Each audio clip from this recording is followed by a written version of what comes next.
Hello, जय हिंद, नमस्कार दोस्तों। स्वागत है आपका अपने चैनल कलाम एजुकेशन क्लासेस पर। दोस्तों, हम इस क्लास में करने वाले हैं आरआरबी ग्रुप डी व दोस्तों एनटीपीसी 2025 से संबंधित जीके जीएस का प्रैक्टिस सेट।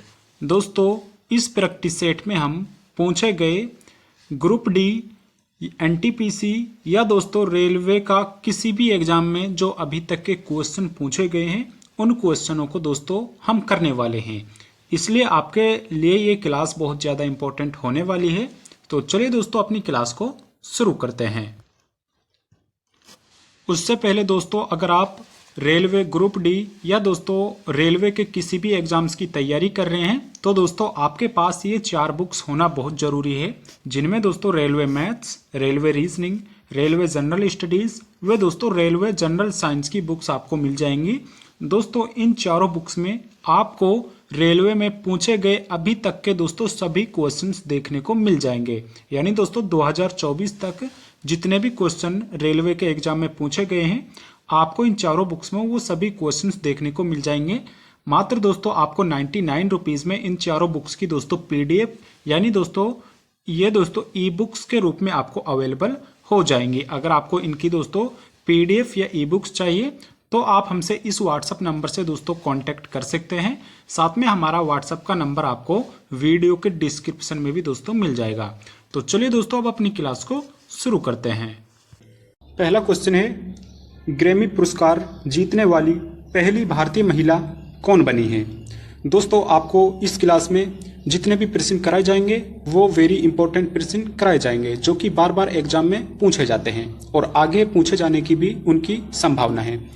दोस्तों, ग्रैमी पुरस्कार जीतने वाली पहली भारतीय महिला कौन है? ऑप्शन है सुनिधि चौहान, लता मंगेशकर, आशा भोसले या तन्वी साहा। दोस्तों, ग्रैमी पुरस्कार जीतने वाली जो पहली भारतीय महिला है वो तन्वी साहा है। दोस्तों, तन्वी साहा को जे हो फिल्म 2009 में स्लिम डॉग मिलियनेयर के लिए इनको ग्रैमी पुरस्कार दिया गया था। दोस्तों, ग्रैमी पुरस्कार की शुरुआत वर्ष 1959 में की गई थी। राइट आंसर होगा इसका ऑप्शन डी, तन्वी साहा। अगला प्रश्न है, गीतांजलि साहित्य पुरस्कार किस देश के सहयोग से प्रदान किया जाता है? ऑप्शन है जर्मनी, इंग्लैंड, फ्रांस या अमेरिका। दोस्तों, गीतांजलि साहित्य पुरस्कार फ्रांस के सहयोग से प्रदान किया जाता है। ऑप्शन सी इसका राइट आंसर हो जाएगा। अगला प्रश्न है, संविधान सभा द्वारा सर्वसम्मति से उद्देश्य संकल्प को कब अंगीकृत किया गया था? ऑप्शन है 26 जनवरी 1948 को, 22 जनवरी 1947 को, 31 अगस्त 1950 को या 15 अगस्त 1949 को। राइट आंसर होगा इसका ऑप्शन बी, 22 जनवरी 1947 को संविधान सभा द्वारा सर्वसम्मति से उद्देश्य संकल्प को अंगीकृत किया गया था। दोस्तों, उद्देश्य संकल्प को 13 दिसंबर 1946 को पंडित जवाहरलाल नेहरू द्वारा संविधान सभा में पेश किया गया था। वहीं दोस्तों इसको 22 जनवरी 1947 को संविधान सभा ने अंगीकृत कर लिया था। ऑप्शन राइट हो जाएगा इसका ऑप्शन नंबर बी। अगला क्वेश्चन है, 1946 में बनी अंतरिम सरकार में गृह सूचना और प्रसारण मंत्री निम्नलिखित में से कौन थे? ऑप्शन है राजेंद्र प्रसाद, सरदार वल्लभ भाई पटेल, टीटी कृष्णमाचारी या अबुल कलाम आजाद। दोस्तों, 1946 में जो अंतरिम सरकार बनी थी उसमें गृह सूचना और प्रसारण मंत्री का जो पद दिया गया था वो सरदार वल्लभ भाई पटेल को दिया गया था। ऑप्शन बी इसका राइट आंसर हो जाएगा। दोस्तों, ये क्वेश्चन बार बार एग्जाम में पूछे जाते हैं, इसलिए दोस्तों आपको ये क्लास अंत तक करनी है। अगला प्रश्न है, भारतीय पुरातत्व का जनक किसे कहा जाता है? ऑप्शन है अलेक्जेंडर कनिगम को, जेम्स प्रिंसेप को, जॉन मार्शल को या मार्टिमर व्हीलर को। दोस्तों, भारतीय पुरातत्व का जनक अलेक्जेंडर कनिगम को कहा जाता है। ऑप्शन ए इसका राइट आंसर हो जाएगा। दोस्तों, ये क्वेश्चन काफी बार एग्जाम में पूछा जा चुका है कि भारतीय पुरातत्व का जनक किसे कहा जाता है, तो वो अलेक्जेंडर कनिगम को कहा जाता है। ऑप्शन ए राइट आंसर हो जाएगा। अगला क्वेश्चन है, निम्नलिखित में से कौन सा हड़प्पा स्थल हरियाणा में स्थित है? ऑप्शन है कालीबंगा, लोथल, राखीगढ़ी या धौलावीरा। दोस्तों इनमें से राखीगढ़ी हरियाणा में स्थित है, वहीं दोस्तों कालीबंगा राजस्थान में, लोथल गुजरात में और धौलावीरा भी गुजरात में स्थित है। इस क्वेश्चन का राइट आंसर हो जाएगा ऑप्शन सी, राखीगढ़ी। अगला प्रश्न है और वेरी इंपॉर्टेंट प्रश्न है, धिनोदर पहाड़ियां किस भारतीय राज्य या केंद्र शासित प्रदेश में स्थित है? ऑप्शन है महाराष्ट्र में, गुजरात में, अंडमान और निकोबार द्वीप समूह में या पश्चिम बंगाल में। दोस्तों धिनोदर की पहाड़ियां गुजरात राज्य में स्थित है, ऑप्शन बी इसका राइट आंसर हो जाएगा। अगला प्रश्न है, क्षोभ मंडल की औसत ऊंचाई कितनी है? ऑप्शन है 30 किलोमीटर, 6 किलोमीटर, 13 किलोमीटर या 50 किलोमीटर। दोस्तों क्षोभ मंडल की जो औसत ऊंचाई है वो 13 किलोमीटर है, ऑप्शन सी इसका राइट आंसर हो जाएगा। दोस्तों आपको ये याद रखना है कि जो क्षोभ मंडल की औसत ऊंचाई है वो 13 किलोमीटर है, क्योंकि ये एग्जाम में पूछा जा सकता है। अगला प्रश्न है, निम्न में से भारत का कौन सा व्यापारिक बैंक विश्व के 100 शीर्ष बैंकों में शामिल हुआ है? ऑप्शन है आईसीआईसीआई बैंक, भारतीय state bank, Kotak Mahindra bank या एचडीएफसी बैंक।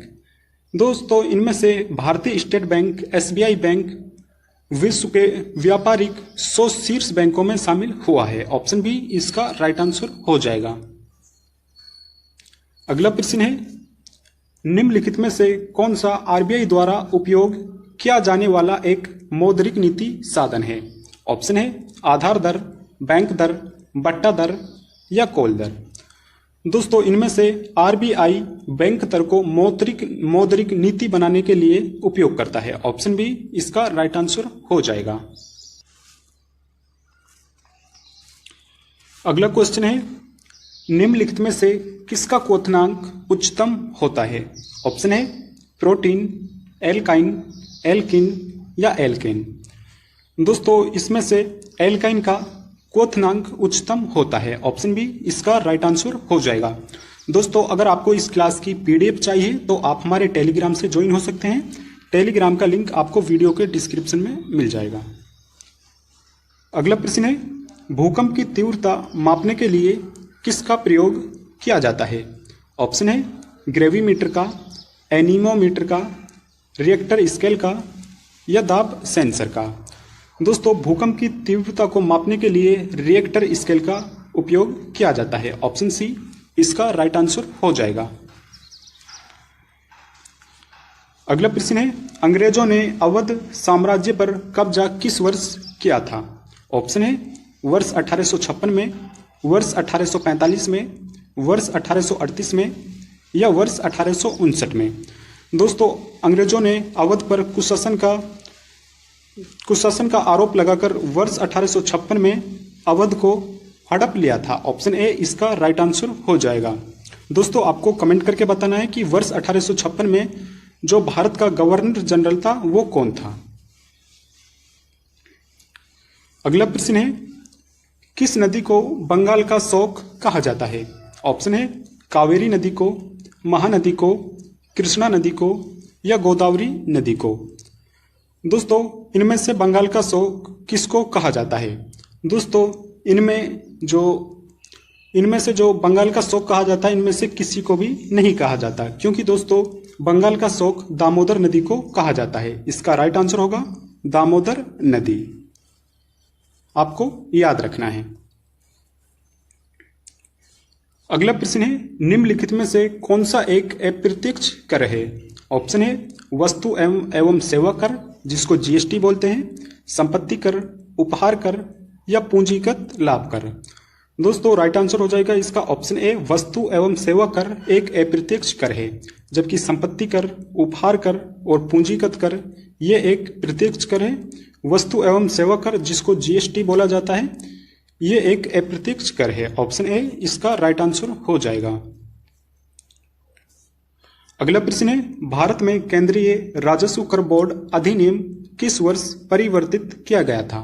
ऑप्शन ए वर्ष 1953 में, वर्ष 1963 में, वर्ष 1983 में या वर्ष 1973 में।